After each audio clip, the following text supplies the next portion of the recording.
križci, krožci in tako naprej. Ne? Zato, da se razvijemo, da izvedemo res orank razvojno politiko, nažgemo davke na 100% in končno ujamemo razvoj Severne Koreje. To niso v prvi vrsti počeli zaradi sebe, to so počeli za Janeza Janšo. Polite tega človeka z mrzlo vodo. Če boš delal, se ti to splača.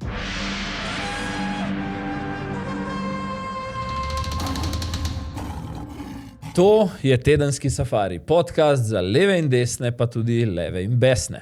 Ta teden nas še posebej aktivno spremlja vseh 1400 čakajočih pred zdravstveno postajo v Borovnici. Ja, če čakaš od 3 zjutraj, je pač treba nekako zapolniti čas, ne? Z nami so člani ekonomsko-socialnega sveta, ki s finančnim ministrom v odhodu Klemnom Boštjančičem zrejo v globoko več kot 2-milijardno luknjo. Pa histerični in tisti bolj sproščeni politiki, ki se ali pa se ne trudijo sestaviti bodoče slovensko vlado. Pozorno na naše informacije čakajo tudi direktorji velikih in malih državnih sistemov in podsistemov, ki čakajo na menjavo. Menjavo oblasti, seveda. In o vsem tem, Mirko, bova tudi spregovorila v nadaljevanju, ampak za začetek nekaj aktualnega dogajanja. Ne? Ja, mene je dejansko ta teden, me sicer marsikaj razburilo, zintrigiralo in tako naprej, ampak najbolj mi je pa ostala v spominu ta kača, zračni posnetek Pop TV-ja, ko ljudje 3 ulice stran od zdravstvenega doma čakajo na menjavo zdravnika oziroma na vpis k novemu zdravniku. To so prizori, res ne vem, Moldavija, morda je Moldavija na previsokem nivoju in je delan krivico s to primerjavo. Ja, pravzaprav sem dobil vtis nekako, da se Venezuela dogaja, recimo že z vrstami pred bencinskimi črpalkami na dan volitev, pa zdaj s temi vrstami pred čakalnimi, pred zdravstvenimi postajami. To je nek ta sovjetsko-venezuelski princip, pač ko navidezno daš neko storitev za visoke davke, ki je potem v resnici ni zares dostopna. Prizor kot iz Černobila, in tudi na nivoju neke ruske partije bi rekel, da potem zelo centralističen odgovor ministrice na vprašanje, kaj se dogaja. Poglejva ga, ne? Mene se zričem poklicalo 5 zjutraj, da najhitro pridem, ker je že taka vrsta, da ne se kar podvizam. Tako da ona je bila 2:04 tukaj, jaz pa 4:30. Kaj iz Pradovnine stojimo tlele v vrsti že od nekateri od 3 zjutraj. Katastrofa. Noro. Pozebena žepa. Za vse zdravstvene domove so odgovorne občine. Se pravi, kot veste, v veliko zdravstvenih domovih se menjajo zdravniki, ker pač nekdo gre recimo v pokoj, pride nov zdravnik in naloga zdravstvenega doma je, da prenos organizira tako, da ljudje ne čakajo. To, kar se je včeraj zgodilo, ni primerno, ni dopustno. Če bi bilo tako vsakič, ko se zdravnik zamenja, bi imeli čakalne vrste pred zdravstvenimi domovi velikokrat. Ja, velikokrat jih imamo, gospa ministrica? Nekakih, kar imamo, ja. Zdaj, najprej bom rekel to, kar je rekla ministrica, seveda ni nikakršna analiza problema, kot bi jo od pristojnega ministra pričakoval, ampak je ta najbolj zanikaren politični refleks preusmerjanja pozornosti po verigi navzdol. Ker vprašanje po mojem ni, kdo organizira vrsto, potem ko vrsta že nastane, ampak kako sploh pridemo do takšnih razmer. In to je odpoved sistema na njegovem vrhu, ne niže. Ja, ki ni recimo v tem primeru krivda verjetno v prvi vrsti zdravstvenega doma Vrhnika, pod katerega spada Borovnica, ampak predvsem nedelovanje celotnega sistema, zaradi česar potem posebej še v Ljubljani, zaradi česar potem prebivalci Ljubljane, ki v Ljubljani ne morejo priti do svojega osebnega zdravnika, potem po okoliških občinah, kot so Vrhnika, Škofeljca, Ig, Domžale in tako dalje, iščejo pač alternativne opcije. Strinjal bi se s tabo, to ne more biti organizacijska napaka nekega zdravstvenega doma, ampak je v bistvu posledica. Posledica, če pogledava česa, pomanjkanja zdravnikov. Potem je skoraj popolna odsotnost digitalizacije v zdravstvu, ki jo ta vlada omenja na vsakih 5 minut, pa ničesar od nikoder. Se bi se dali tudi preko kakšne aplikacije v nekem malo bolj sodobnem sistemu prijaviti k novemu zdravniku. Potem v našem zdravstvu ni nobenih ali pa so zelo neurejena pravila teh prehodov pacientov, upisovanja k novim zdravnikom bolnikom. Ne? In vse to, kar naštevam, so 100% državne politike. Ne? To niso lokalne politike in ministrica to tudi po mojem mnenju zelo dobro ve. Sistem pa ne razpada spodaj, ampak kot sem rekel na vrhu. In v praksi je obratno pri nas v Sloveniji. Občine celo praviloma rešujejo težave, ki bi jih de facto morala reševati država. Ne? Ker glej, država določa pravila igre preko zakonodaje. Država potem odreja financiranje sistema. Država skrbi na ravni tudi nekih politik, recimo medicinske fakultete in podobno, za nek dotok oziroma v našem primeru nedotok kadrov. Ne? In skratka, sploh ta vlada, ki je poudarjala niti ne javno, ampak državno zdravstvo, je dosegla zelo veliko količino centralizacije v zdravstvu, zelo veliko povečanje moči politike znotraj zdravstvenega sistema, ampak ko pride do zloma, gremo pa v decentralizacijo, je pa to gladko lokalni problem, pa ni več državni. In ministrica, kar me najbolj boli, in to seveda ni prvič, ne v tej vladi, niti sicer v slovenskem političnem historiatu, da minister govori kot nek opazovalec razmer, država ni opazovalec, država je upravljalec sistema, jaz ne vem.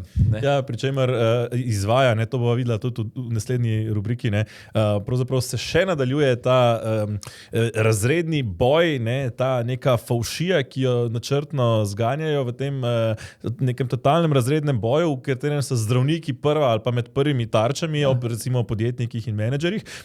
In ne pozabimo, še vedno poteka stavka zdravnikov. In Bogu hvala, da zelo verjetno bo sprejet interventni zakon, v katerem še bo, da se, bom rekel, ta vsaj nekoliko sprosti, ker sicer bi bil razpad sistema zdravstvenega še toliko večji s prihodom maja. Glej, zdaleč ne gledamo teh prizorov prvič. Sva jih tudi v Safariju v zadnjih mesecih pokazala, pa čakanje na ginekologa, pa Koper, pa Vrhnika, pa ne bom niti naštel vsega, ker je preveč. In tako naprej. In se popolnoma jaz strinjam s tezo Roka Čakša, ki je zapisal v svojem komentarju na portalu zanima.me, da so ravno ti prizori, tovrstni prizori razlog, zakaj so volivci na nedavnih volitvah tej koaliciji Svobode, SD in Levice namenili samo 40 poslanskih mandatov. Pa še to se mi zdi ogromno. Verjetno, če bi ene stvari vedeli, ki so se potem takoj po volitvah razkrile, bi še to... Ampak zakaj so šli z 52-30 mandatov na 40? Zaradi tega osnovnega, zelo merljivega občutka ljudi, ki se pokaže v tej kači do zdravstvenega doma, tega občutka, da nič, kamorkoli pogledaš, ne deluje. No in zato potem recimo kot odgovor, prva vsebinska povolilna zadeva, ki smo jo videli, interventni zakon, ki so ga pripravili v trojčku, torej tem tako imenovanem sredinskem trojčku, okoli NSI, SLS Fokus, Demokratov in pa stranke Resnica. In takoj se je pokazalo, kasneje bova to natančneje pa globje razdelala, ampak takoj se je pokazalo, kje imamo recimo glavno programsko neskladje, da pač Svoboda ne more sestaviti recimo z Resnico pa z Demokrati neke vlade, ker neskladje je v stranki Levica. Bova kasneje o tem, kako vse z različnih smeri so napadali ta interventni zakon, ampak najprej pa eno trine, ki si nočne tarče, kjer je, ko sem prej govoril o stvareh, ki ne delujejo, še ena stvar, ki je res očitno, zelo očitno ne deluje, ta dolgotrajna oskrba, pa plačujemo od julija lani ta prispevek vsi, tudi upokojenci, in Asta Vrečko, ki je tik pred tem, kar bomo pogledali, rekla še enkrat več, da je Levica edina stranka brez afer v slovenski politični zgodovini v resnici. Poglejva. Veste, kaj pa je afera, ki se tako hvali kolegica Asta Vrečko, da nimajo nobenih afer? Afera je to, kar ste naredili za dolgotrajno oskrbo. To, da novi, ki prihajajo noter v sistem, če želijo priti noter, morajo po starem zakonu in sta lahko dva v isti sobi za isto storitev in en plačuje 700 evrov več kot pa drugi. To je problem. Problem je to, da na terenu po celi Sloveniji ljudje nimajo dolgotrajne oskrbe na domu. Problem je to, da ste podplanirali potrebna sredstva za dolgotrajno oskrbo in sedaj krivite domove za starejše, da so za to krivi. To je pa afera največjih razsežnosti in na vašem mestu ne bi tako lahkotno opletal. Prvo, kar je po mojem treba opaziti, je verjetno, zna biti, bodoči minister za delo, ki govori o področju, ki ga bo moral seveda reševati in nasloviti v tem mandatu, ampak v neki svoji bi rekel, netipičnem izdanju, ki pa vedno bolj postaja nek njegov standardni nivo. To je pač politik z manirami, kultiviran politik, tudi šolan od najnižjih nivojev, ne vem, strokovnega sodelavca poslanske skupine, ki pa so ga zadnja recimo 3-4 leta na tem državnem nivoju obrusila tudi v enega boljših retorikov. Ampak če grem jaz v vsebini, ne, 5 zakonov, slišali smo, da v 48 urah po formiranju državnega zbora bilo že 12 zakonskih predlogov urejenih. Med drugim skoraj polovica tega, 5 zakonov predlaga Levica, pol še 4 Svoboda. Ne? Kaj ti to kaže? Še preden preskočiva konkretno k sestavljanju vlade in tako naprej, ne? Tudi tista neprespana noč strokovnih sodelavcev, ne? Preden se je ustanovna seja sploh začela. To ti kaže, da te ljudje, od Aste Vrečko, pa tudi do Boruta Sajovca, ki ga bova še pokazala, oni vejo, sam ne povejo še svojim ljudem, da so opozicija, ne? Ker to je sicer copy-paste pristopa opozicije iz preteklih mandatov. Ker pač to morda ljudje vsi ne vedo, ne? Tisti zakon, ki ga prej vložiš v proceduro, zato je pomembno, kdaj točno je vložen, je potem tudi prvi obravnavan in pač bodoča opozicija, ne, Levica, SD, Svoboda, je želela pač parlament zasut svojimi zakonodajnimi predlogi. Ne. Ja, ne samo zakonodajnimi. Med drugim, zakaj sem se tega spomnil, med drugim interventnega zakona, to Levica predlaga zdaj o dolgotrajni oskrbi, s katerim bi popravili nekako to, kar jim je Cigler očital. Ne. Ja, zdaj, ne samo zakoni, tudi kar 3 preiskovalne komisije so že vložili, pri čemer mi je najbolj smešna tista o energetiki, ne, se pravi, za vsako ceno je treba zagotoviti, da bodo oni preiskovali GEN-I, tako kot so že v tem mandatu, da ne bi desnica slučajno česa zbrskala, ampak če se vrnem nazaj na dolgotrajno oskrbo, ne, Asta Vrečko pravi, položnice smo znižali. Ne. Ta uvedba dolgotrajne oskrbe tih pred volitvami je bila, jaz nimam drugih besed, kot perverzna. Ne. Se pravi, perverzno zakaj? Oni so z 1. decembrom lepo začeli sistematično vse, ki so že bili v domovih upokojencev oziroma domovih starejših, prevajati v sistem dolgotrajne oskrbe, kjer so jim pač znižali položnice, zato da so se lahko pohvalili pred volitvami, kako so to speljali, pri čemer sistem ne deluje niti v tem, da bi tisti, ki so zdaj na novo prišli noter, dobili te iste pogoje. Ne? Se pravi, tistih 20,000 ljudi, ki so že bili v domovih za upokojence pred uvedbo sistema, so jih lepo prevedli, zato da je zgledali, ne, kako sistem deluje in kako bo sistem pocenil dolgotrajno oskrbo za vse, medtem ko vsi ostali zdaj plačujejo višje položnice celo, ker so šle zaradi ostalih ukrepov cene domov za starejše bistveno gor. Ne? Se pravi, to, kar omenja Cigler Kralj, 2 v isti sobi, eden, ki je bil že pred 1. decembrom, eden, ki se je preselil po tem datumu. Ne? Torej, totalno različne cene. Sistem je podplačan oziroma podcenjen. Ne? Za polovico so zgrešili, koliko je katerih ljudi v kateri kategoriji oskrbe.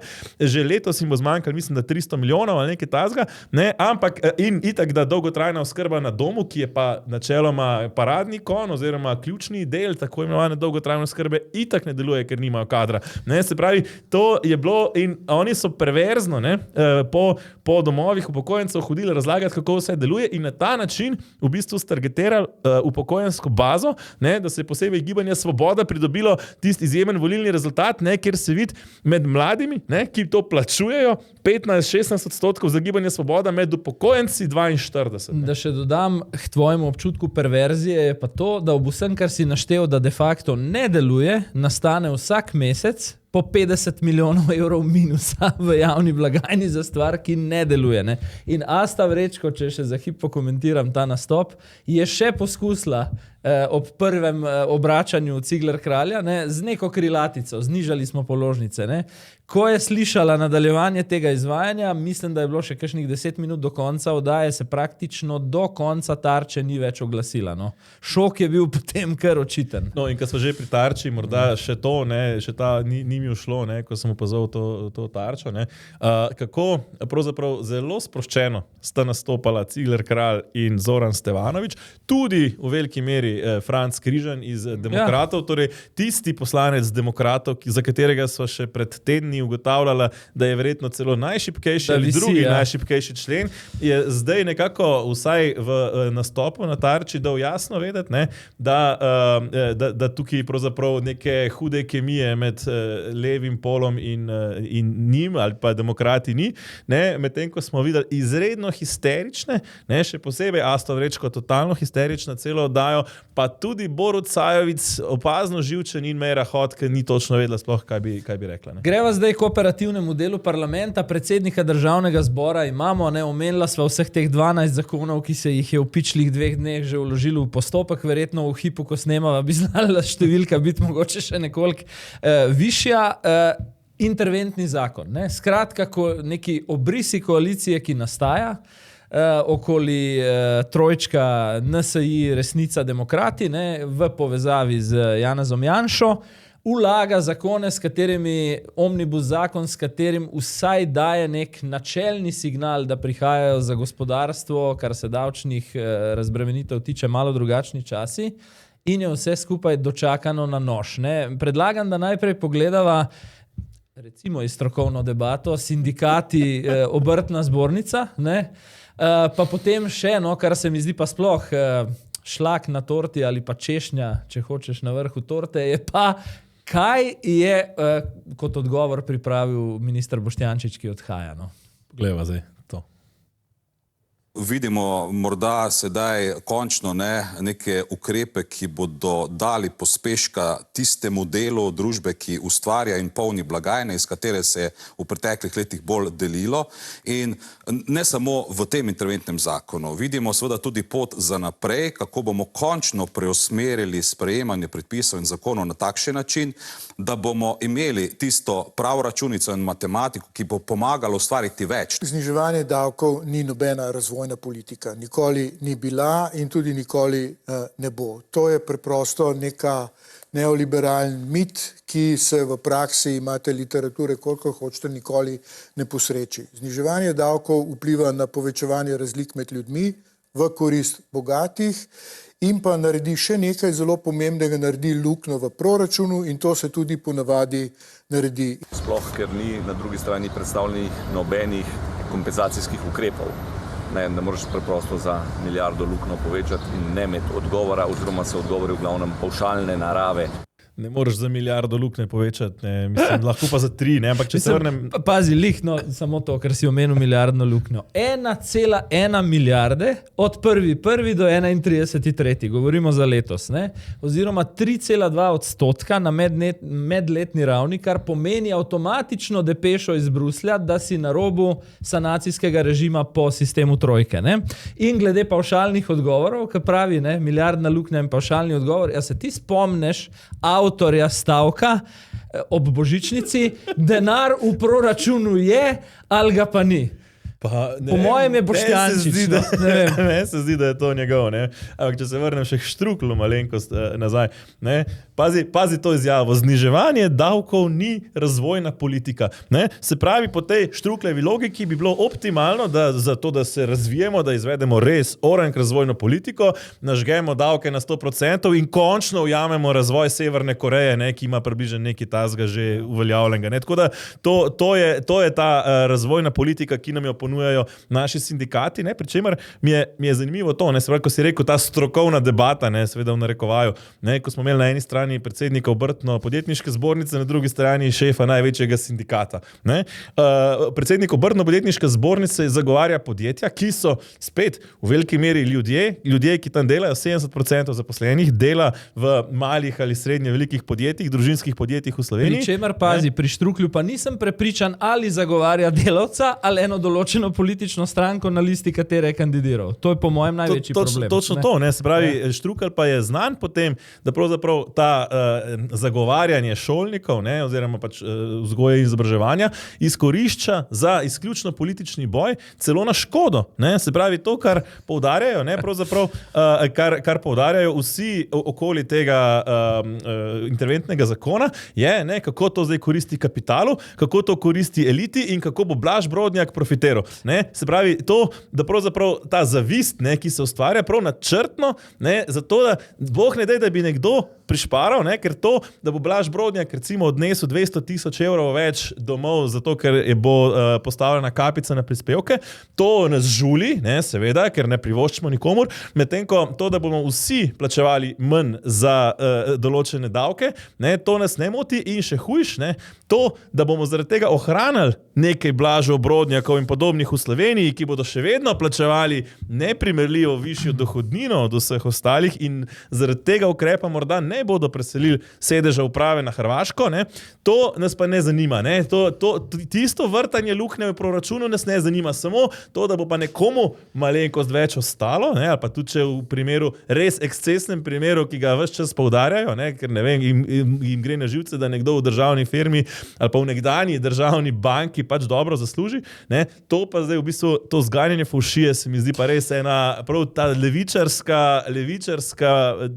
tipična manira.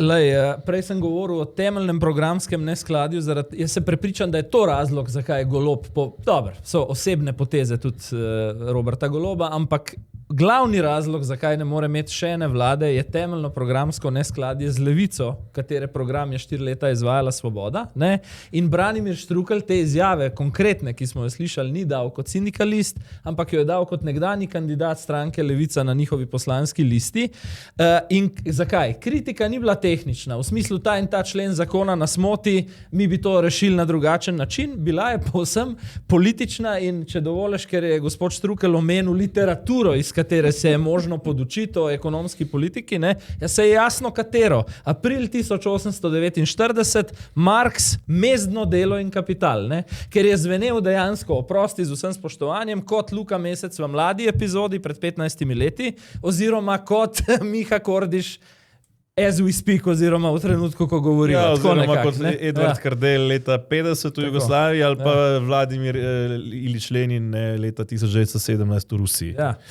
Na tem nivoju. Pričemer mi je zanimivo to, ne, da v Sloveniji, zdaj, kaj opozicija izpostavlja kot problem? Ne? Okay, govorijo o milijardni luknji, pričemer je izračunana nekje na v resnici dobrih 500 oziroma slabih 600 milijonov, pričemer seveda pozabljajo, da ker je ta luknja, v bistvu, ker je rezultat te luknje boljše ustvarjanje, ne, bo velik del tega, ne, kot opozarja recimo Marko Lotrič, ne, že v letu ali dveh verjetno dobili nazaj ravno s tem, ker bomo pognali več proizvodnje. Ampak če hočeš ti pognati proizvodnjo, moraš dati sporočilo, če boš delal, se ti to splača, če boš več delal, če boš bolj kreativen, se ti to mora splačati. Ampak mi pa poslušamo, ne, kako zdaj to ruši enakost med nami. Ne, Slovenija, ki je najbolj egalitarna družba, mislim, druga najbolj egalitarna za Slovaško, ne, vsaj na papirju, ne, zato ker pač zaradi naših ukrepov marsikdo ni tako egalitaren, kot se prikazuje zaradi dela na črno. Ne, torej, in ravno to, ne, je tisto, ker mi zdaj ne vračamo davkov na nulo, da bi zdaj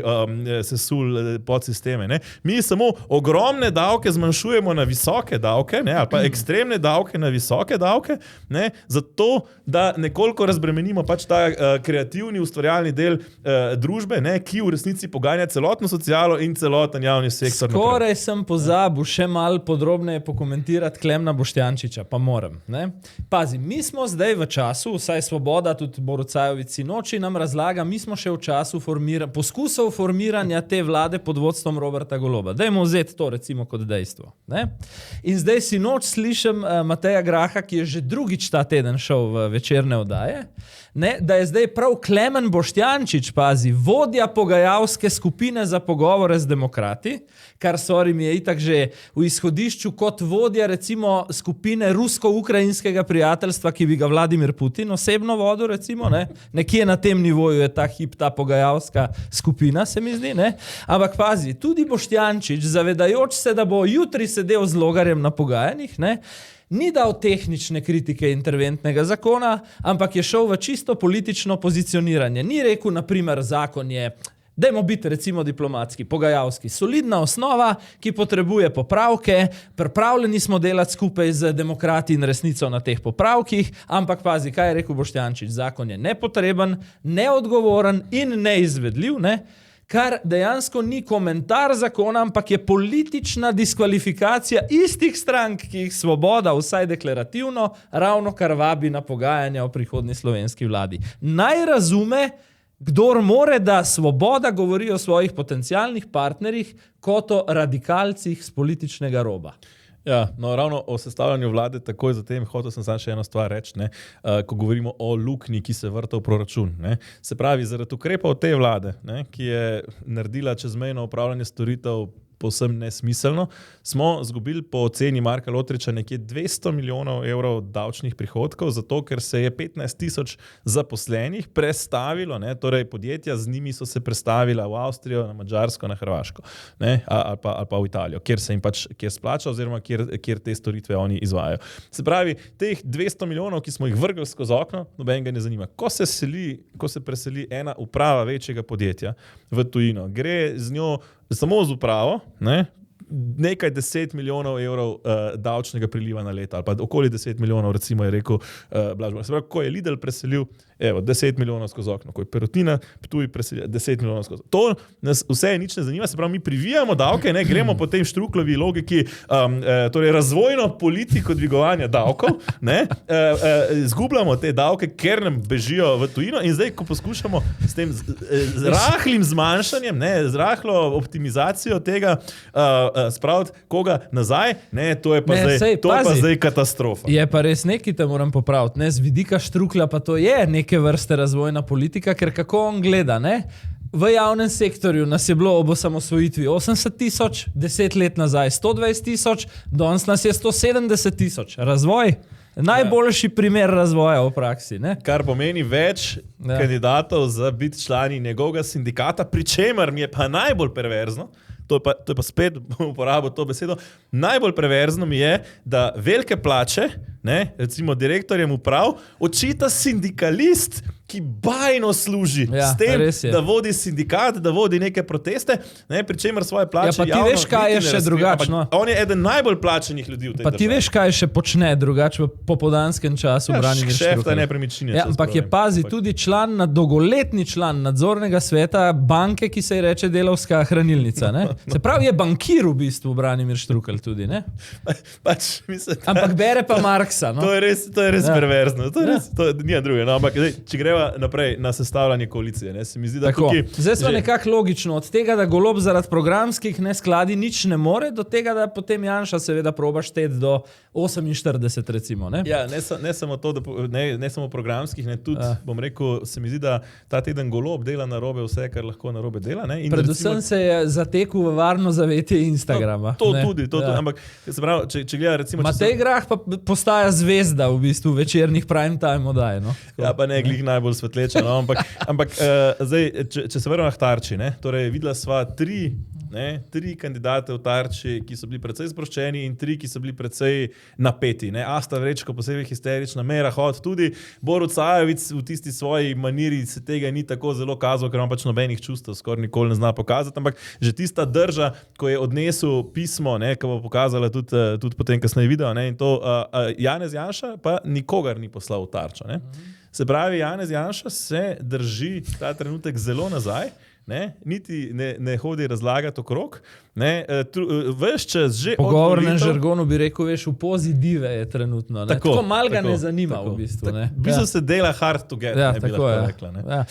Glej, jaz bom tako rekel, če grem mal gledati to bodočo konstelacijo do 48 recimo, pod Janezom Janšo, kljub vsemu zagotavljanju Logarja ta teden, Logar je tudi veliko snemal, roko na srce po Instagramu in tako naprej, vsaj en glas so mi še včeraj zvečer rekli, da je vprašljiv, ko bo šlo za potrjevanje mandatarja in ministerske ekipe, če citiram, rečeno je bilo, mogoče bo podpisal 47, ne 48.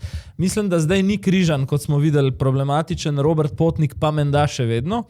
Zdaj tako, še nakratko ta Logarjeva, Logar je ta teden mrzlično snemal, da so enotni, in me je to malo spomnil na tisto snemanje, kakšen teden nazaj od Goloba, vse je v redu, imamo vajeti, barko bomo spravili v varen pristan. Skratka, neki bi tako položil na dušo tistim, ki naj jo gledajo. Ko politik politik večkrat na dan začuti potrebo, da bi pomirjal volivce, potem to pomeni, da sam v sebi ni prav zelo miren. No, toliko glede tega. To hočeš reči tisto, ko nekdo more povedati drugim, da je cool, ponavadi pomeni, da ni. Ne? Recimo. Glede razreza bi potem te prihajajoče vlade rekel, tako slišen dve formuli. Ena je tudi šla v te mainstream medije, mislim, da preko Dela in Uroša Esiha. Razrez 8-5-3, torej 8 SDS, 5 NSI in 3 demokrati. In jaz sem slišal tudi od ljudi, ki so blizu vrha SDS-u 7-5-3. Natančneje pa bi na tej točki obljubila, da te scenarije tudi poimensko že kar malo preigrava v resorje v Safari Special v soboto zjutraj na zanima.me. Na portalu zanima.me, na YouTubeu, to je posebna epizoda za naročnike še enkrat. Tam tudi prej sva omenjala menjave, recimo v samem uvodu epizode, neke kadrovske menjave, ukinjanja tudi določenih služb, tudi take stvari bova ekskluzivno razkrivala v Safari Special. Bi pa samo še stavek ali dva, ki si omenil diva pozo oziroma hard to get pozo Janeza Janše. Sinoči oziroma včeraj popoldne je na tem vrhu SDS-a, kjer so se sestali, rekel, da se jim nikamor ne mudi, to naj bi rekel za zaprtimi vrati, in da, to je tudi off the record, ima še vedno precej nezaupanja v bodoče partnerje, ne toliko v NSI, se mi tudi zdi, da ni razloga, predvsem v demokrate in resnico. Bi pa rekel, ker bova v nadaljevanju križci, krožci in tako naprej, je to hard to get, tudi dobra pogajalska taktika, ker v tem cvrtju, veš, da so zdaj airfryeri zelo popularni v kulinariki, v tem cvrtju do roba ustavnih rokov, bodo pač nekateri tik preden se bo ta igra iztekala, pripravljeni vzeti kaj manj, kot bi bili sicer ob hitenju. To vsekakor. Zdaj, dve kontroverziji, preden greva v klipe in v analizo natančno, dve kontroverziji tedna, eno označevanje glasovnic na tajnem glasovanju in za drugo je poskrbel Stevanovič, famozna pot v Moskvo, pa dajva najprej glasovnice. So stvari, ki nas morajo resno in iskreno skrbeti. Rezultat je, kakršen je, velja in govori sam zase, tako kot govorijo same zase označene glasovnice, da se medsebojno ne zaupa. Ne bi želel špekulirati o označbah, seveda sem označil, ker sem Stevanoviča, krogec, da sem Stevanoviča izvolil. Protiustavno je zaradi tega, ker govori ustava o tajnem glasovanju. Protiustavno je zaradi tega, ker ustava izrecno pravi, da ni mogoče dati zapovednih navodil poslancem. Če bi jaz to odločil, ko sem bil ustavni sodnik in bi to dobil na svojo mizo, bi povedal, da to ni v redu, bi povedal, kako je to treba drugače urediti. Nisem pa prepričan, da bi razveljavil glasovanje. Zdaj, očitno... Mislim, Sajovic bi ga razveljavil, če bi mogel. Žal bi je štev glasove, ampak... Mislim, da, ne vem, Lucija Tacer še, ampak hočem ti reči, da veš, tudi to, preden res kreneva v vsebino, tudi to, da ni nihče med štetjem nič opazil, pol se je pa to kar na STA-ju znašlo, na istem STA-ju, ki služi kot agencija in ki absolutno nikdar nič ekskluzivnega ne razkrije, tokrat so pa oni razkrili zgodbo o označevanju tajnih glasovnic, mislim, ne vem. Zdaj, vsekakor je nekoliko, bom rekel, čudno, da rabiš, ampak bom rekel, enako čudno, enako nedemokratično za moje pojme je tudi strani SD-ja in Levice nedvigovanje glasovnice. Pa se pazi, Šarec je javno, ko govorimo o prejšnjih mandatih, Šarec je javno govoril, da je svojim priporočil slikanje tajnih glasovnic. To je isto v bistvu. Mislim, ali slikanje glasovnic, ali označevanje glasovnic, ali pa nedvig glasovnic, ni bistvene razlike, morda je nedvig glasovnic nekoliko bolj transparenten v smislu, da pač ti kot stranka daš jasno vedeti, pri čemer mi je bilo tudi zabavno, se pravi, štev je, mislim, da še Reberšek zraven, ki je rekel, da nič ne ve, Križan, ki je zraven stal, je rekel, da ni nič opazil, čeprav je tudi njegova glasovnica skoraj gotovo imela pikca. Najboljši kralj, zmagovalec je pa Žakelj od NSI-ja, ki je rekel, seveda sem naredil krogec, da sem izvolil Stevanoviča, tako dobra fora v bistvu. Zdaj, je pa res, da očitno to kaže, da vendarle ta enotnost vsaj v času glasovanja za Stevanoviča ni bila tako samoumevna, kot recimo se danes prikazuje. Tako da teh 48 glasov ne, se sicer razmere nekoliko spreminjajo, ne, tudi v petek so bile bistveno bolj volatilne, tekom tedna so prihajale informacije, da vendarle se stvari nekoliko bolj stabilizirajo, ne, in tudi nenazadnje je odnos Svobode, ne, do vseh partnerjev pravzaprav dobesedno poriva, dobesedno poriva v objem Janeza Janše, ki pa ta trenutek za zaprtimi vrati nekako malo pošilja ven, tudi me prvo zabava, kako pošilja ven neke bombice, ne, in da potem nekateri mediji to gladko pograbijo in naše, bom rekel, to, kar smo mi objavljali kot prvo aprilsko šalo, zdaj objavljajo kot neke resne zgodbe. Ne. Jaz bi klebi še z enega drugega vidika pa vendarle pokomentiral. Jaz sem rekel v prejšnji epizodi, se mi zdi redni, da bom ta mandat med drugim presojal tudi na eni strani skozi prizmo samokontrole Janeza Janše, ali bo torej izkazal to ambicijo, da odide recimo v zgodovino kot državnik. Ta teden mi je en ugleden poslovnež rekel, želimo si živeti v dolgočasni državi, kjer nam gre privatno tako dobro, da si lahko sami popestrimo življenje in nam ga ne popestri politika. Tako da jaz recimo bom gledal, ali bo Janez Janša tega sposoben, hkrati pa bom gledal sposobnost njegovih partnerjev, da ga tudi omejujejo kot koalicijski partnerji in rekel bi, da križci, krožci in kaj še bilo, pikice, se mi zdi, ne, zvezdice, so že po mojem razumevanju nek prvi akt nepotrebnega podrejanja Janezu Janši. Zakaj to trdim? Prepričan sem, ker tudi marsikoga osebno poznam, da recimo lista NSI-ja zaradi svojih lastnih potreb, torej notranjega nezaupanja, tega ni počela. Res je, tukaj bom pošten, da je bilo neki dvomov, kaj bo z demokrati, a bojo 4 krogci, a jih bo 6 ali koliko jih bo, to že drži, ne? Pa vendarle, bodimo jasni, to niso v prvi vrsti počeli zaradi sebe, tudi Stevanović ne, ker na zelo alfa način vodi tistih 5 poslancev resnice, ne? To so počeli za Janeza Janšo, je pa res, in to dodajam kot opombo pod črto, on bo tisti, ki bo 4 leta odgovoren za to kompozicijo, ne? In ukolikor mu sredi mandata, naprimer Stevanović obrne hrbet in nese te glasove drugam, bo Janša izpadel loser, ne pa, ne vem, Janez Cigler Kralj. To že drži. Ne? To drži in iz tega vidika tudi lahko do neke mere razumemo njegovo diva držo ta trenutek. Pa vendarle, naj nadaljujejo drugače in naslednja stvar je potem ta razrez, ko se bodo dogovarjali o njem, se mi zdi, da morajo izpogajati 50-50. Ne? Ampak o tem in o imenih, kot sva rekla v Safari Special, zdaj greva pa lahko tudi midva iz Safarija na pot proti hladni Moskvi. Ja, poglejva. Absolutno bom odšel v Moskvo. To je samo še eno od obljub več, ki jih neprestano izpolnjujemo tudi po volitvah. Želimo biti prijatelji z vsemi in ne iskati sovražnikov. Tudi če to ne bo usklajeno z zunanjim ministrstvom slovenskim? Jaz mislim, da bomo znali uskladiti, opravičiti to in bomo tudi kasneje, ko bo vlada seveda formirana, moramo najprej vedeti, kakšna bo sestava seveda vlade, ampak vsekakor se bom potrudil, da to čim prej izvedemo, zaradi tega, ker, kot sem rekel, to je naša obljuba volivcev. Jaz bom rekla, da Državni zbor ni turistična agencija, da si zbiraš potovanja, kamor si želiš iti. Zunanja politika države bi morala biti usklajena v trikotniku vlada, zunanje ministrstvo, predsednica in predsednik Državnega zbora. Jaz se strinjam, da je absolutno na mestu zidov treba graditi mostove, samo mogoče je treba tudi zbirati s kom.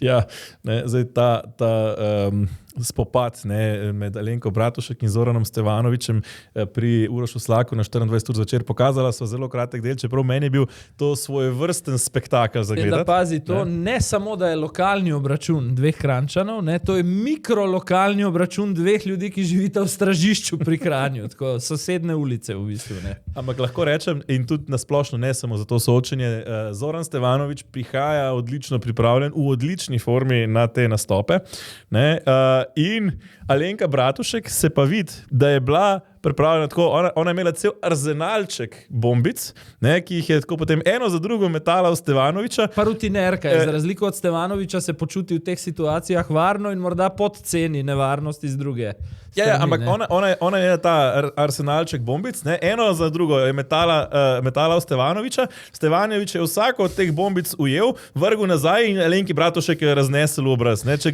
Predstavljal sem si igro vodnih balonov na poletnem pikniku, recimo. Ali pa tako. to. Ne?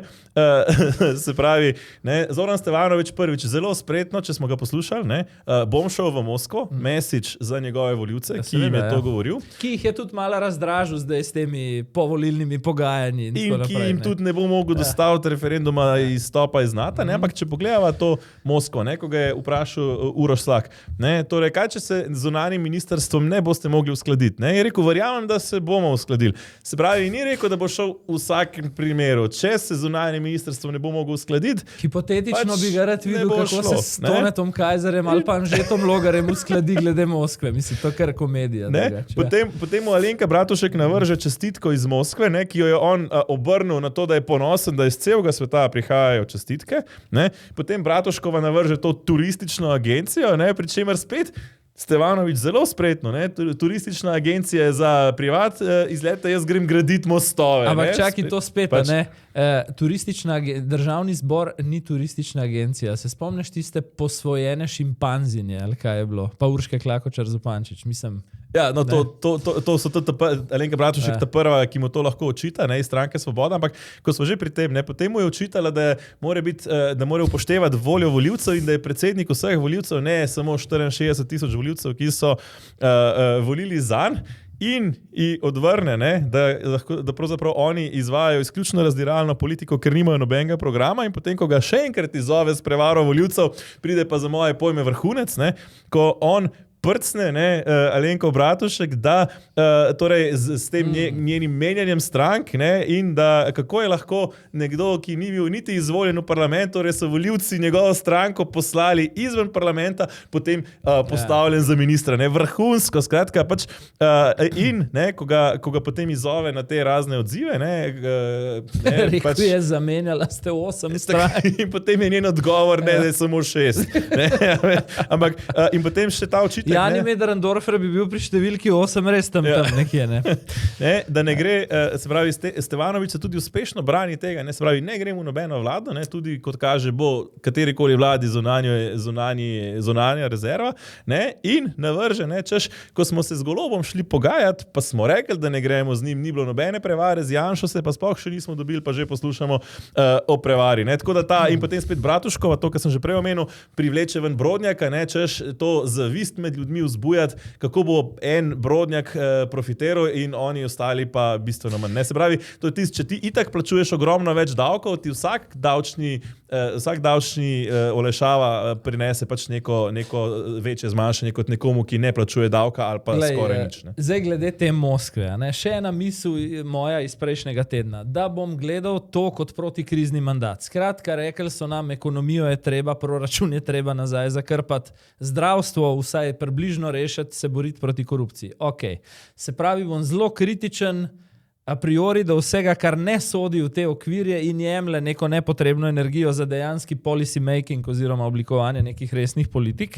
In zdaj po eni strani bom rekel, ta razprava v Moskvi, še preden se je karkoli sploh oblikovalo, že jemlje nekaj nepotrebne energije. To drži, ne? Drugo, ob tem, da bo težek mandat in kar nekaj kontroverznih sistemskih ukrepov, o katerih bo v Safari Special, in kaj hočem reči, v bistvu ni časa veliko za te distrakcije. Res pa je, ne, da z neke druge poze in z drugačnimi očmi je to, kar se ta teden dogajalo, res možno videti kot win-win. Gledano strogo seveda iz perspektive Stevanovića in recimo Janše. Ne? Stevanović, kot si sam rekel, je potreboval retoriko, nekaj glajenja svoje core baze, ki jo je zdaj rahlo vznemiril v 2-3 tednih po volitvah. Ne?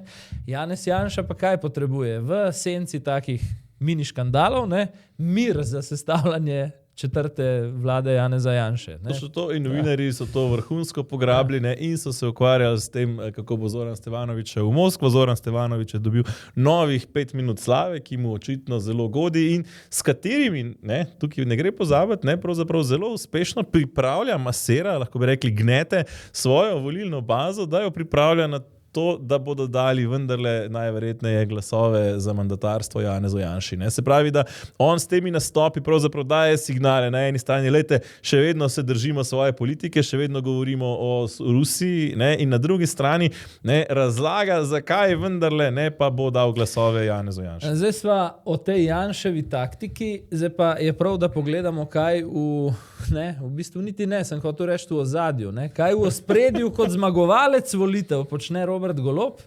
On je, kot sva že rekla, nekako v naglem izgonu v Instagram sfero, ne, nikjer ga ni pred kamerami. Matej Grah kot generalni sekretar dela turneje po studijih televizijskih, ne. Borut Sajovic pa na sinočni tarči neko pismo namere o sodelovanju nese demokratom. Ne. Poglejva to zmešnjavo in jo malo pokomentirajva. Ne.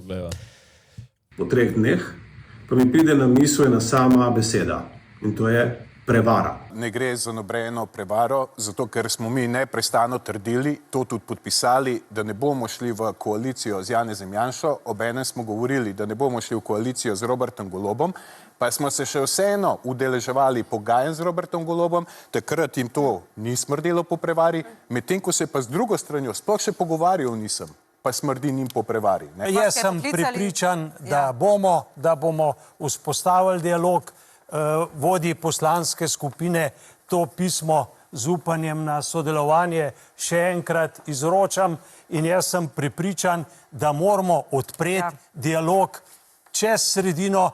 Nas politična trgovina brez vsebine ne zanima. Jaz mislim, da je tak predlog razdelan do najmanjših potankosti, ne, da je vsaj dolg 30 strani z opcijami, kaj bi, če ne bi, ne, ampak mi smo dobili dokument na 2,5 straneh, ne, in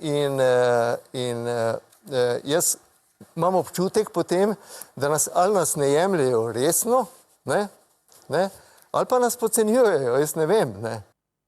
No, še Franc Križan, precej drugačen nastop, kot smo si ga predstavljali še nekaj tednov nazaj, pa vendar, ne, zanimiv mi je ta drža Sajovica. Ne, mislim, se pravi, iz pozicije sestavljavca koalicije, ne, torej največje stranke, ki sestavlja koalicijo, kakšno sporočilo nam je dal včeraj v tarči Borut Sajovic. Ne?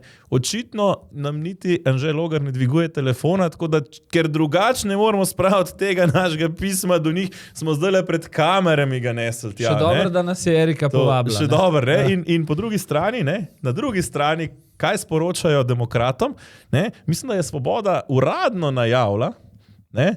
Da so poslali svoje pogajalce po terenu, da prepričajo posamezne poslance in posamezne člane organov stranke Demokrati. Ampak Boštjančič. Ne? No, Boštjančič to bojo. Skratka, tukaj ne govorimo več o koalicijskem pogajanju med eno stranko in drugo stranko, da boste šli v vlado. Termični obdelavi posameznih poslancev. Tukaj govorimo res o prevari, oziroma tukaj govorimo o poskusu prevzema stranke, ne, na povsem nedemokratičen, na tak način, da mislim, da tukaj bi mogli pri demokratih, ko so to slišali, zazvoniti vsi alarmi, ne, in vsako demokrato, ki zagleda kakšnega svobodnjaka, se ne more več resno misliti, da je to zdaj kakorkoli pošten pristop, še posebej ne ob dejstvu, ko smo videli, kako je Matej Grah v bistvu nesel pred javnost vso vsebino tajnih pogovorov, oziroma pogovorov za zaprtimi vrati med Robertom Golobom in Zoranom Stevanovićem. Se pravi, kako se lahko katerakoli stranka z Robertom Golobom in Gibanjem Svoboda sploh še lahko resno pogovarja, če ob prvem zastoju kakršnem koli ne pride Matej Grah in prinese ven vse, kar so se zaprtimi vrati pogovarjali. Matjaž Han, pa tudi Asta Vrečko, kakorkoli na trenutke je videti racionalna, ne, sta ta teden še enkrat ugotovila, da ima desna sredina ta hip bistveno večji potencial za koalicijske pogovore kot Robert Golob. Zdaj pa malo več o tem koalicijskem potencialu Roberta Goloba. Skratka, glej, nujno rabijo oba, če želijo do 46, Stevanovića in Logarja. Ne? Zakaj to trdim? Zaradi tega, ker Logarja z Levico skupaj ne morejo imeti. Skratka, pridobiti Logarja pomeni nujno odsloviti Levico, ne? In potem šele Stevanovićem prešteješ do številke 46. Ne? Ampak seveda potem nastanejo bistveno drugačna razmerja v bodoči koaliciji. Ne? In zdaj, poglejmo številka 1, Stevanović. Ne samo, da ga že cel teden torpedirajo, pošiljajo tudi Alenko Bratušek, da bi šla kot buldožer čez njega. Ne? Že na sami ustanovni seji je poslušal več kot uro pogroma iz strani njegovih potencialnih partnerjev. Ne?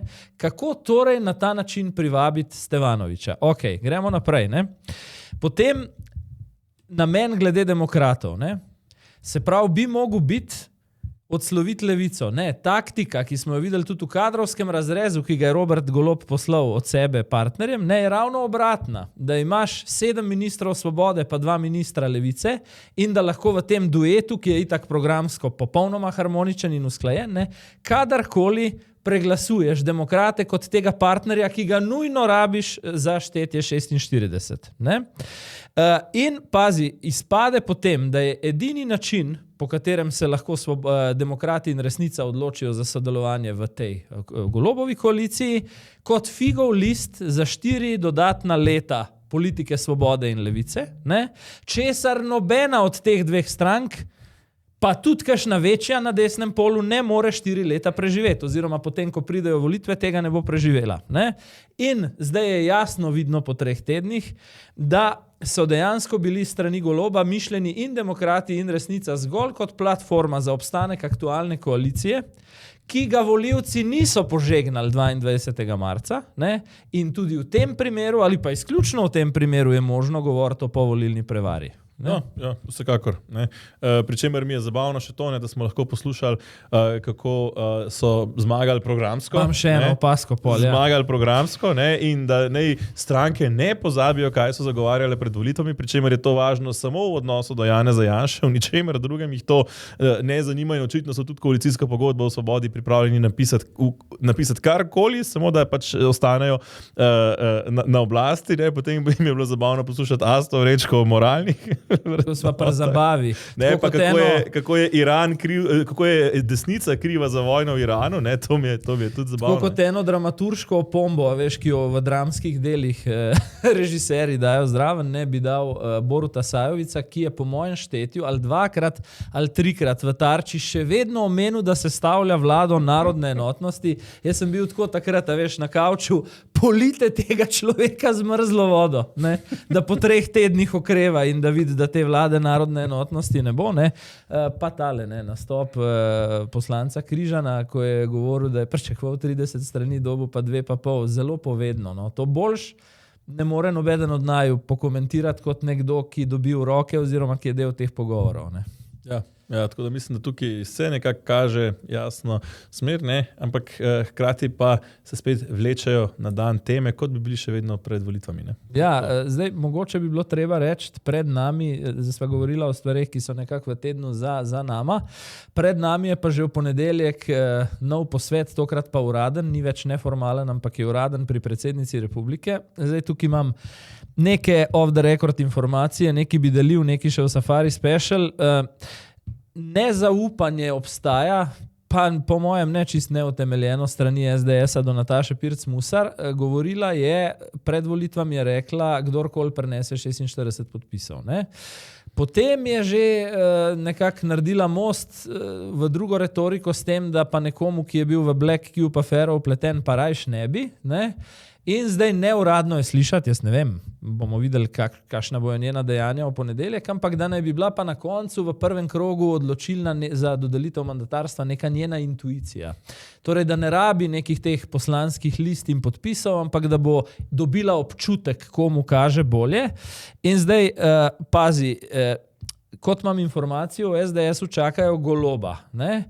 V Svobodi vidiš, da vsi govorijo o nadaljevanju pogovorov, ne, to gre vse naprej. Boštjan, zdaj je v bistvu Sajovica okrepil še Boštjančič in tako naprej. Ne. Ali bo šel Golob res pri Musarjevi tako daleč, da bo zagotovil, da ima povsem realne možnosti še vedno za sestavo vlade? Ni izključeno. Vemo tudi, kakšen je Robert Golob. Ne? In po mojih informacijah bi pa, ne, če bo Golob vendarle tako predrzen, potem lahko ravno to pospešilo proces vložitve poslanskih glasov na drugi strani, kar je za Goloba nevarna igra, ne? Ker potem bi izpadel povsem nekredibilno. Kaj pa v resnici misli Robert Golob, pa mogoče bolj jasno kažejo njegove besede za zaprtimi vrati poslanske skupine ta teden, kjer jim je pa že realno rekel, lejte, bomo opozicija, jaz se bom pa potrudil, da še 1 leto ostanem z vami v parlamentu, morda nam rata to. manjšinsko vlado Janeza Janše do takrat nekako zamajati. Ne. Ja, če so že pri predsednici republike, ne, mi je zanimiva njena retorika. Najprej je govorila o tem, da bo podelila mandat tistemu, ki bo imel 46 glasov, v prepričanju, da bo sicer Janez Janša relativni zmagovalec, ampak da bo več glasov proti Janši kot za Janšo, ki se bodo potem sestavili s komarkoli že, kot so se recimo pri Marjanu Šarcu, ne, in da bi tako pospešila. Zdaj, ko je vidi, da se to lahko zgodi obratno, ne, jo vleče nekako nazaj. Glede odnosa Janše in Pirc Musarjeve sta pa dva vidika, se mi zdi tukaj. Ne. Prvi vidik je, da si Janez Janša iz nekega lastnega prestiža želi zaobiti predsednico republike, torej, da ji pokaže nekako, lej, nisi faktor, mimo tebe smo šli čez parlament in glasovali. Kar je ta drugi krog. Kar je drugi krog, ne.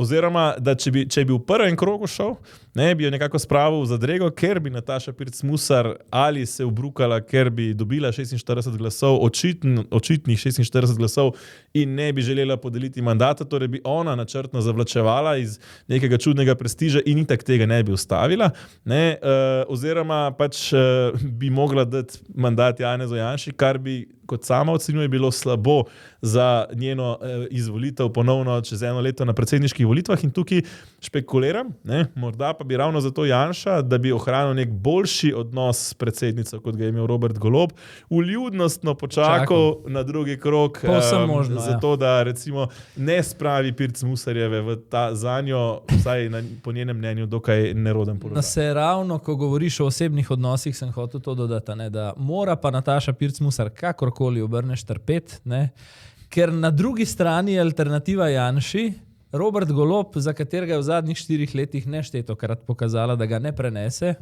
lahko rečem, ne mara v resnici, ne, in mora biti to eno trpljenje podobno kot, tukaj že malo prehajam naprej po najnem scenariju, podobno kot pri Dragu Kosu, ki sicer je zdaj na neki, bom rekel, manjši medijski turneji, uperjeni izključno v destabilizacijo Janševih pogajanj o novi vladi, ki je pa še en akter, ki privatno izrazito ne mara Roberta Goloba, pa je pač trenutno na neki misiji. No, ko so že pri Musarjevi in odnosu do Goloba, res, da ga ne mara, pa vendar v stari levičarski nameri bolje naš kot njihov. Ne. Tako.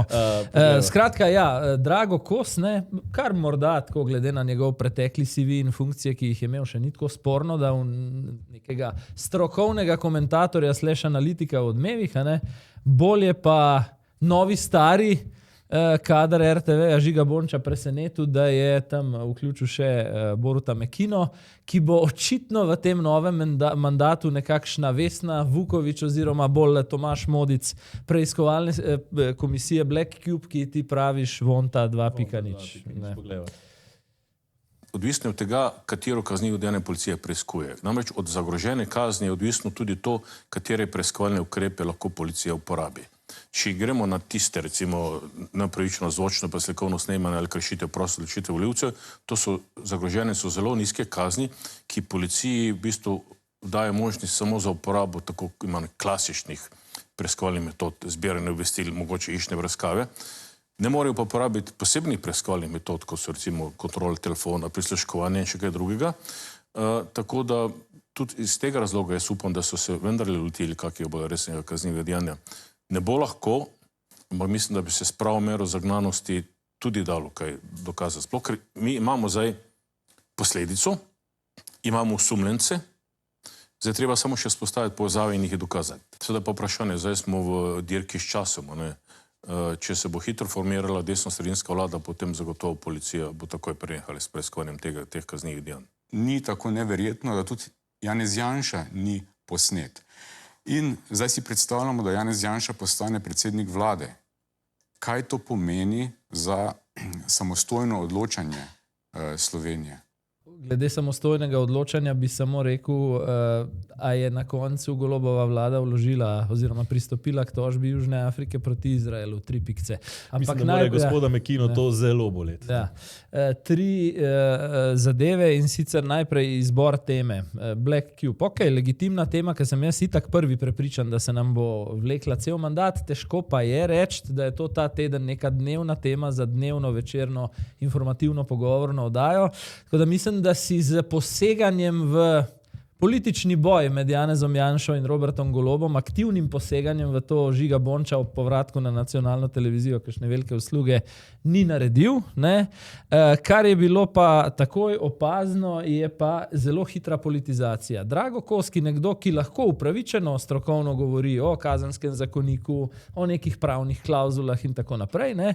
Je zdržal zgolj nekaj minut, preden je šel v čisto politizacijo. Torej smo v bitki s časom, mudi se, razumeti je bilo nujno je to narediti, ne? Ker če se Janša usede na oblast, bo prepozno. Ne? In potem tisto, kar je že res ta sfera civilno-političnega boja, je potem Borut Mekina, ne? Ki pravi, lejte, Janez Janša ga že samo dejstvo, ne? Da je nekaj imel pri tem, da se je z Izraelci srečal, diskvalificira kot predsednika vlade. Ne? Pač ta civilno-družbeni del je tisto, čemu Janez Janša reče družbeno-politično delo, in v tem primeru se moram strinjati, pa čeprav veš, da mi sicer te napol uredniški komentarji Janeza Janše res ne sedejo. Ne. No, ampak ko so že pri projektih, ne, ki čakajo novo vlado, ne, oziroma ne, ki se jim mudi pred nastankom nove vlade, Zoran Janković je pohitev, ne, in zaključil dela na kanalu C0, tako vsaj pravi. Kanal C0 je sicer še daleč od dejanskega zagona. Ne, tukaj gre za toliko spornih stvari, od tega, da so ga zgradili povsem na napačni trasi, in če smo že pri Niki Kovač in vodah, ne, čisto preblizu Save, ne, torej manj kot 15 metrov stran, kar je ta priobalni pas, mimo tega, kar določa gradbeno dovoljenje, ki je mimo grede nezakonito, ne, tako da je še daleč, pravnomočno, ne? Ki je še daleč od tega, da bi dobilo uporabno dovoljenje, ne, in to uporabno dovoljenje ni mogoče dobiti, dokler so še odprte tožbe, ki so še odprte. Potem recimo je v obravnavi še vedno sklep Tine Sršen iz Ministrstva za energijo in podnebje. Ne, mislim, da presoja vplivov na okolje torej, da ni potrebna, ne, ker ona niti ni bila pooblaščena, da bi to sploh lahko naredila, kar pomeni spet, da pade sklep, na osnovi katerega je izdano gradbeno dovoljenje in tako da. Skratka, domin, ki so še tukaj, je še ogromno, ne.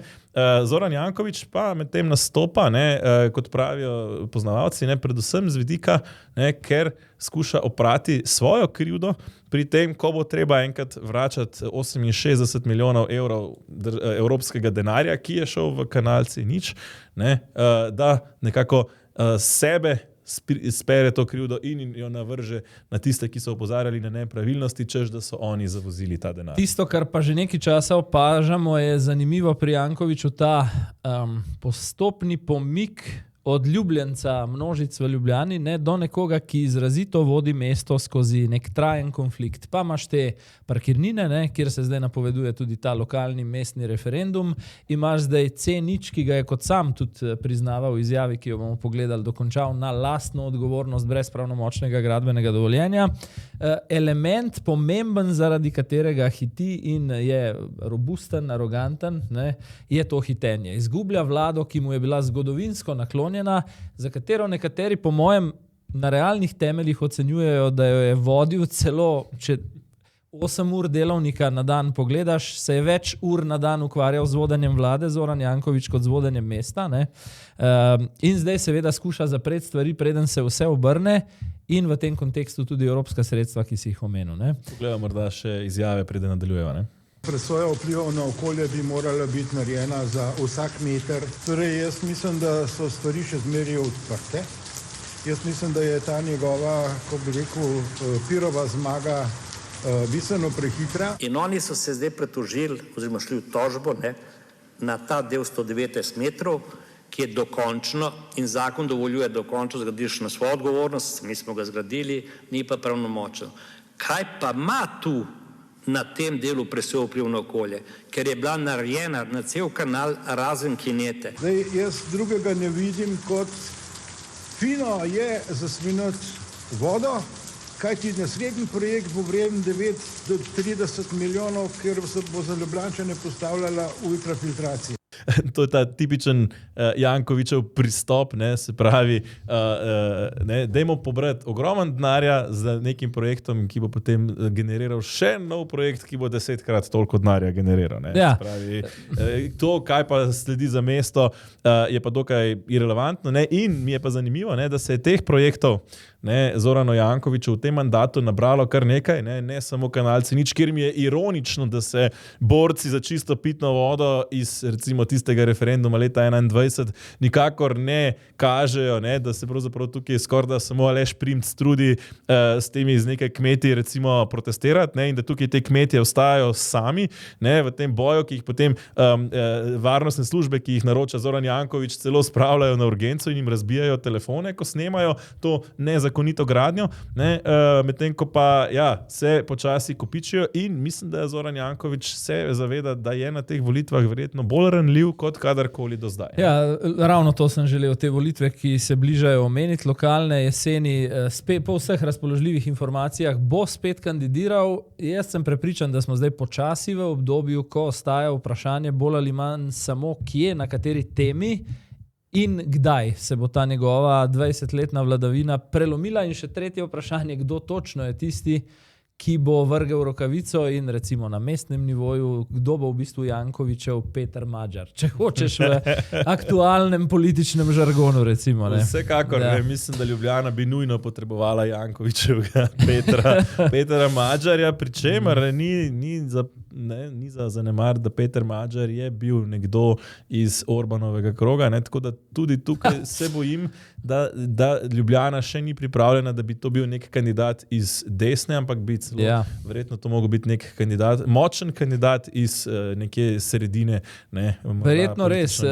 Je pa ta negativna selekcija velikih karizmatičnih voditeljev tudi razlog, da v resnici težko sami poiščejo naslednika, ne? Če pogledaš ljudi, kot so Borut Sajovic, ki tudi 16. aprila razlaga, da sestavlja vlado narodne enotnosti, ne? Ali vodijo nove pogajalske skupine Klemna Boštjančiča, potem realno ugotoviš, da je Robert Golob težko pogrešljiv, ne? In podobno tudi Zoran Janković. No, saj tudi Matej Grah, ko razlaga voljo volivcev, pravi, da so izvolili Gibanje Svoboda z Robertom Golobom. Pozabi pa seveda povedati, da so bistveno manj glasov dali koaliciji. Ne? Ampak, poglejva morda še na hitro na mednarodni parket, morda za uvod. Ker smo Madžarsko ta teden lepo tudi v bonus epizodi z gosti pokomentirala, greva tokrat na ekshibicije Donalda Trumpa in posledične, konkretne globalne ekonomske posledice. Ne? Poglejva. I'm not a big fan of Pope Leo. He's a very liberal person, and he's a man that doesn't believe in stopping crime.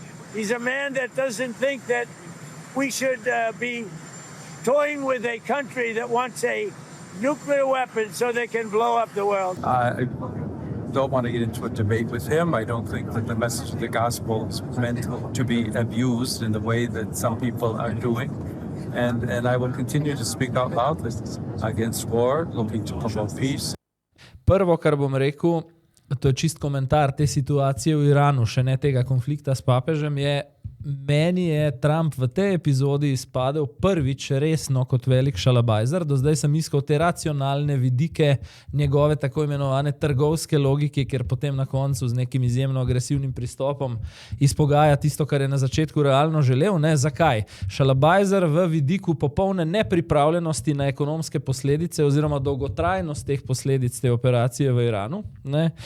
In ob tem, ko se mi zdi, da mu zapiranje teh front tudi s temi blokadami pristanišč in vsem, kar pride zraven, ne gre prav najbolje, si odpira takšne nove, povsem nepotrebne fronte, kot je ta osebni napad na ameriškega papeža in bi se kle retorično vprašal, kaj pa je od katerega koli, tudi ne ameriškega papeža Donald Trump pričakoval, da bo podprl katerokoli vojno ali kako? No, mislim, te Trumpove izjave ga smešijo, ne? Tudi recimo izjava, češ, da je bil izvoljen zato, ker je Američan, kot da bi Trump vplival na kardinale. Ja, in potem še sebe upodobil kot Jezusa v bistvu. Ne, ampak zdaj ni mi všla torej, detajl, ne, ki so ga prevajalci prevedli v ukvarjanje z Iranom. Ne. Trump je uporabil izraz toying. Ne. Toying bi jaz, kolikor razumem angleščino, bolj prevedel v igračkanje. Igračkanje z Iranom. Zdaj, sam Iran, ne, treba je nekaj vedeti. Ne. Tukaj je dejansko šlo za zelo problematičen režim, diktatorski, teokratski režim, ki je razvijal jedrsko orožje, tako da do neke mere je ukrepanje razumljivo. Je pa to ukrepanje v Iranu strani Donalda Trumpa hkrati prepozno in hkrati prezgodno. Ne. Torej, po eni strani so drastično prepozni, ker so zamudili ta val protestov, ki se je v začetku leta zgodil, kjer je bilo na ulicah ogromno Irancev. Ne. In če bi recimo te protestnike zaščitili Američani pred posegom iranske revolucionarne garde, ki je potolkla po nekaterih podatkih tudi do 40,000 Irancev, toliko o genocidu v Izraelu in Gazi in Iranu, ne, ki ga zagovarjajo naši zelo moralni levičarji. Ne. In po drugi strani se je tega konflikta lotil drastično nepripravljen. Ne. Skratka, nekako se mi zdi, da so pričakovali, da bodo za eno raketo ubili ajatolo in da bo potem režim kar padel. Ne. Hkrati se je zgodilo to, da je pravzaprav iranski režim močnejši, ne, ker je z tem zunanjim sovražnikom pravzaprav lahko nekoliko poenotil svoje protestnike, ne, in Američani so se, bom rekel, ubrukali, ne, če uporabim ta slengovski izraz, ne samo v Iranu, ne, kjer je jasno, da ta trenutek oni v Iran težko recimo vojaško zasedli, bi to bilo in politično in vojaško velik problem. Pokazalo se je tudi, da je njihova proizvodnja ta trenutek na taki ravni, da pravzaprav zavezniki, kot so Južna Koreja in Japonska, zdaj skrbjo gledajo na to dogajanje, ker mislim, da celo rakete iz teh baz zdaj vozijo v Iran in je ta razlika med tem, kako poceni lahko Iran z nekimi droni pravzaprav sproža zelo drage, zelo napredne sicer, ampak zelo drage ameriške rakete. Tukaj bo ameriška vojska morala pogruntati še neke nove stvari in zanimivo je, kako je potem Kitajska nekako tihi zmagovalec tega konflikta, ne, ker je prvič snel si mi z jezika to poanto. Bistveno bolj pripravljena bila, ne, skratka z zalogami nafte, torej Japonska, Južna Koreja, Tajvan z manjšimi zalogami nafte že nekako so živčni, medtem ko Kitajska s svojimi zalogami kaže, še ni. Pazi, še en vidik, ne. Kot sem jaz razumel Donalda Trumpa v njegovih zgodnjih dneh tega drugega mandata ob inauguraciji, recimo bo v središču celotnega mandata ta globalni obračun s Kitajsko za primat. Ne? Po mojem mnenju, to, kar gledamo zdaj, naftna draginja, omejevanje zalog, skok cen in tako naprej, še nihče v zgodovini, vsaj sodobni, ni naredil toliko za kitajsko industrijo električnih vozil, naprimer, kot Donald Trump. Ne? Zraven pa morda ni za spregledati tudi za Teslo, pri čemer se sprašujem, ali je to vračanje dolga Musku preko geopolitike. Ne? Druga stvar, ki jo pa opažam in se mi zdi zelo vešča in jo sploh ne izključujem, kar se Evrope tiče, Donald Trump se mi zdi skozi te skoke, ki jim je bila priča tudi en velik trg, kot je Nemčija, Francija, Nizozemska, naprimer, ki je skoraj za 3 evre na liter točila dizel, Evropo sili, da nekako po avtomatičnem refleksu pogleduje nazaj proti poceni energentom. Odkot? Iz Rusije. Ali ni to torej v ozadju še neka prefinjena igra, jaz ne vem, ne? Ali je Trump trenutno mentalno sposoben tako prefinjenih strategij, ampak ali ni to morda v ozadju tudi igra za Putina in hitrejše končanje te vzhodne fronte po okusu Kremlja, torej ta neka nova ukrajinska meja. Ne? To po drugi strani pa ne gre pozabiti tudi recimo Benjamina Netanjahuja, ne, ki po eni strani pa potrebuje vojno zato, da v Izraelu ustvarja izredne razmere, s katerimi potem pač zagotavlja nekako svojo oblast, ne, ker se zaveda, da ko bo enkrat se stopil z oblasti, se mu kaj lahko zgodi, da ga čaka zapor. Ne. Ja, no, tudi o tem, med drugim v Safari Special, slišali smo in razkrijemo neuradno tudi to, čigav kazenski pregon naj bi bil ena od neuradnih prioritet nove Janševe vlade. Povemo pa še nekaj novih dejstev o zakulisju afere Black Cube. povemo kar nekaj o bodočih ukinitvah in preoblikovanjih različnih odmevnih državnih agencij, ustanov in tako naprej, torej posledično tudi kadrovskih menjavah.